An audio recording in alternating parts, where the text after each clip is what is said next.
Mark Rogers TV, we are the voice of college football. Please subscribe to my YouTube channel where we cover the game that we love constantly. The audio versions you can catch at Podbean, iTunes, Stitcher, and Google Play. We got Jordan Kay on the line to talk Arizona State football. The Sun Devils coming off a 7-6 campaign with a bowl loss to NC State, but that regime is over, and it's Herm Edwards time there, and the shock has, I'm guessing, is partially worn off for Sun Devil Nation. Jordan, how you doing tonight? I'm good. How are you doing? I'm doing great. So I got to think that there's almost a daily, I don't even know if he's got a Twitter account, but something that's been tweeted by somebody else possibly of what Herm Edwards is up to, what he has said, because it's entertaining. If it we'll have to wait and see whether it's effective, but at this point it's at least entertaining. Yeah. He's just one of those guys who really, he controls the room every time he steps into something. And I think that's why a lot of people think this can work, because if he goes into a recruit's house, he's going to say something that's going to get their attention. And for young kids who have seen him on TV, that could be a good recruiting play.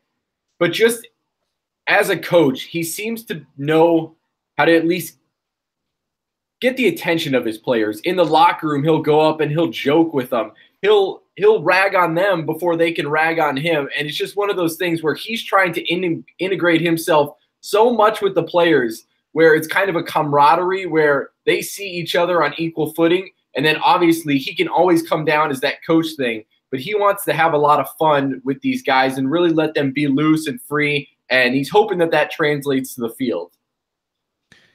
It's quite the hire. Again, it's just a boom or bust kind of selection, because the attributes, the character, the pluses, the benefits, the pros, we certainly know.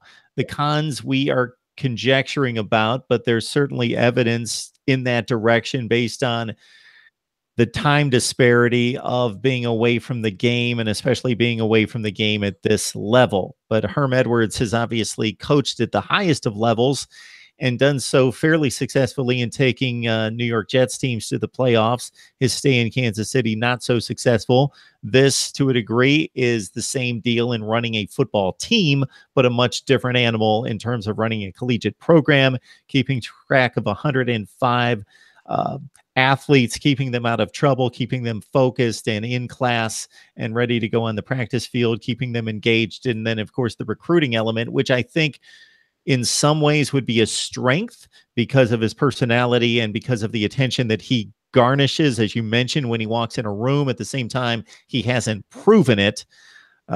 So we can talk about that as well in regards to whether you want to take the recruiting angle or you want to take, I know that we wanted to look at this freshman class that just came in that was established by Todd Graham, but finished off by Herm Edwards and some of these people that you've seen in the spring, and then some other players that are going to obviously hit camp this August.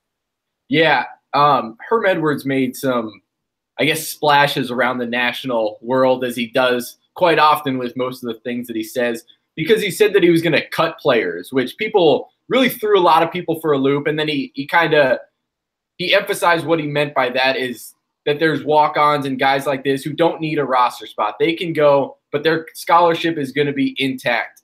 People didn't really like that too much because they thought, oh, this guy's just going to come in here and start cutting all these players. But I think his real intention behind that is that he wants to bring competition. And the best part to do that is with young guys who really just are going in there eyes wide open, just ready to hit the trail. And that's why I think this freshman class could be so intriguing. And it goes back to the recruiting thing.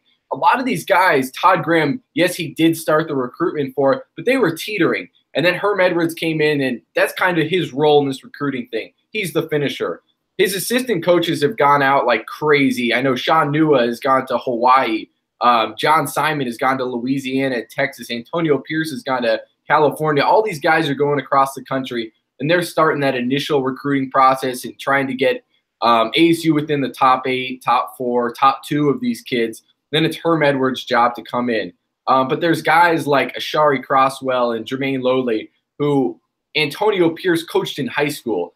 And so they already had a pretty good recruitment on them. And then Herm Edwards came in, And then there's Merlin Robinson, same thing. Antonio Pierce coached against him when he was the head coach of Long Beach Poly High School just last year.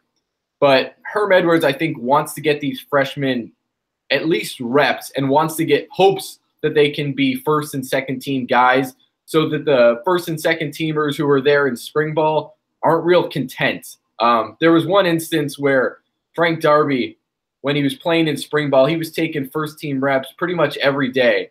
Then one day the coaches pulled him out and just had him go with the second teamers. And they just did it because they wanted to see how he would react, react to not being on the first team, being with the second teamers. And that's a big thing. They want to see competition. They want to give these young guys a chance because with the new coaching staff, as you know, these coaches haven't really seen these players, the new guys, the experienced guys. And so they're coming in with the same expectation and the same first view of all these guys. So I expect a lot of freshmen to, maybe a few to start, but at least contribute. We're talking Arizona State football with Jordan Kay. You can catch him and the rest of the staff at House of Sparky on SB Nation's platform for Arizona State athletics. We're talking up the Sun Devils football team and Herm Edwards splash back into college football. Quarterback Blake Barnett was highly recruited at Alabama. He wasn't able to win the job. There were certainly moments and times in talking to our Alabama contributors and following the play for the starting job at the time with Jay Coker, Blake Sims, and the like, that Blake Barnett looked like a prime candidate and certainly got his shot at Alabama. He comes to Arizona State, so the thought would be, okay, he's going to make a mad rush at the job and be a major contender, but he's made the decision to move on, apparently because he's not going to be vying for a serious shot at the job in August. Yeah, I think that Blake Barnett came to ASU with the intentions and almost the impression that he was going to start right away, that Manny Wilkins was no threat to his starting job. And then when he got here and Todd Graham very quickly said that Manny Wilkins is our starter, then they went through fall ball and they went through the season and he didn't really get an opportunity. I think that he probably made the decision that he was going to transfer pretty early on once he saw that, hey, I'm not going to be the starter. I'm not getting an opportunity. I'm not going to be the starter this upcoming year. There were probably some inclinations in his mind that he has to go somewhere else to get a shot.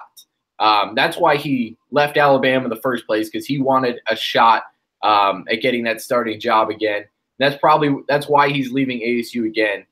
Even in fall ball, him and Dylan Sterling Cole, who's kind of this raw talent, they were splitting second team reps. I think that he might have even said, hey, I might not even get it the year after this. So that's probably why he started. But it raises a bigger question for ASU. This is their third quarterback to transfer in the last year. Bryce Perkins, who got injured and never really saw the field for ASU, he transferred to Virginia, and I believe he's been named the starting quarterback there. Then Brady White, who played in one game against UCLA, got hurt in that game, missed the entire last season. He transferred right after this season. He's going to Memphis to join former ASU offensive coordinator, now Tigers head coach Mike Norvell there. But Brady White was one of those guys who a lot of people thought could have started if he were healthy and he was competing with Manny Wilkins. And it's one of these things that ASU kind of keeps having bad luck with these star quarterbacks. Either they're getting hurt or they're not getting their opportunity, and they're going on to other places and getting that shot. And these other places love these quarterbacks so much. It's like a lot of ASU fans are, why couldn't they have thrived here? Why couldn't they have done this? And it's one of those things that's raised a lot of frustration and really killed the quarterback depth outside of Wilkins and Dylan Sterling Cole. ASU only has two kids, and they're going to be redshirt freshmen. One of them's a walk-on. The other one just had surgery. They really don't have an outlook going past next year in terms of starting quarterback. Wilkins is going to start this upcoming year. After that, I think they're thinking it's going to be Dylan Sterling Cole, but he's very raw. So it really puts a lot of pressure on Herm Edwards. We've talked about how great he should be at recruiting, to go in and you need to lock down a starting quarterback in this 2019 class and get him ready to at least compete next year and hopefully get that starting job for years to come. Got some Arizona State football talk coming your way, courtesy Mark Rogers TV here, the voice of college football. If you love college football, this is your place to be. We've got Jordan K on the line from House of Sparky. And if you love Arizona State football or athletics overall, that's the place to be as well. I don't know that a lot of people outside of the Pac-12 would realize that this program bounced back to a certain degree. They were overmatched in certain games, but they did finish 6-3 in second place in the Pac-12 South Division. It's a division that's taken a hit in recent years. It's not quite as strong as it has been. USC is the gold standard, both in regards to the standings and athletically on the roster, the recruiting trail, and so forth. But in breaking in a new quarterback, is there any thought amongst Arizona State's fan base that you guys can make a run toward the Pac-12 championship game? I don't think there's much thought about going that far. I think there's thought that Herm Edwards can come in here and not really blow up like a lot of people think that this team is going to next year. But I think there's a lot of – even fans know that the team didn't have much talent last year, and there was a lot of misplacement. They're trying to do a complete overhaul under Herm Edwards, and I don't know if that's going to produce results right away. To think that ASU is going to compete with USC, even UCLA with Chip Kelly, Khalil Tate at Arizona, maybe them. But besides that, I doubt that ASU is going to make any kind of run. I think fans know that this Herm Edwards thing is not going to be a one-year fix-it. It's all good. I think it's going to take time, and they're really waiting for Herm Edwards to get his recruiting going, get his classes, get his players on the field before they're really ready to make that jump.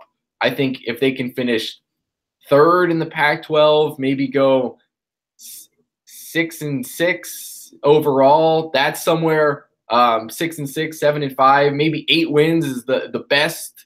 I think that's where a lot of fans would be very content with in year one under Herm. And Jordan, would most of that recruiting talent come from California and Texas? Would that be where Herm Edwards would go?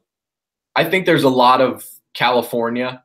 Texas is kind of one of those things where it's just based off the coaching. So John Simon knows the area well. He's going to go recruit there. I believe they have a couple of running backs coming in this class from there, but they really want to lock down the Arizona kids first. I know Kyle Allen and Christian Kirk, there's a lot of those guys that went other places that were from Arizona and haunted them later on. Both of those guys ended up going to Texas A&M.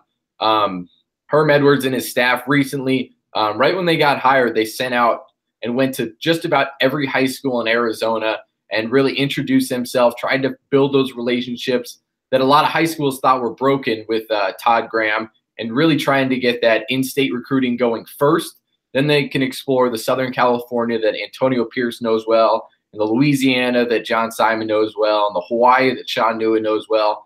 But once they lock down Arizona, then they can start expanding farther and farther. We've got Geo1330 in the live chat. First of all, making his point that Antonio Pierce will make a big impact in recruiting and on the coaching staff, and also that Arizona State needs to recruit Southern California. He believes that they can do that, and also looking at a 6-6 campaign. So he's right there in line with you that that would be the hope to get back to postseason play, but maybe the record takes not necessarily a dip. It was 7-6 last year after the bowl loss. So you stay flatline and look for that recent recruiting class to take hold more so in 2019. Yeah, I would agree with that. Pierce is one of those guys. He's very charismatic, and he's been coaching a lot high school. He's never really coached college, but in some sense that could be better. He's dealing with a lot of things that he had to deal with, a lot of things at Long Beach Poly that most college coaches haven't gotten used to, but the players are really used to. So he's able to implement new drills, new techniques, say new things, and really develop their base for Southern California. Because a lot of the guys that they're trying to recruit either played for Antonio Pierce at Long Beach Poly or played against him, like guys like Merlin Robinson. So he knows the area just unbelievably well, and that's a real strength for Herm Edwards, who is new to recruiting. So he's able to just go into Southern California and just go talk and finish these deals that Antonio Pierce is kind of already set up. But yeah, And I think the record thing really, that's pretty much the same thing. Probably a flat line, maybe a slight increase is what the fans are hoping for. We do our best to track just about everyone across college football. That includes Arizona State. You can catch Jordan Kay on House of Sparky from SB Nation. Jordan, we appreciate you stopping by. Thank you so much.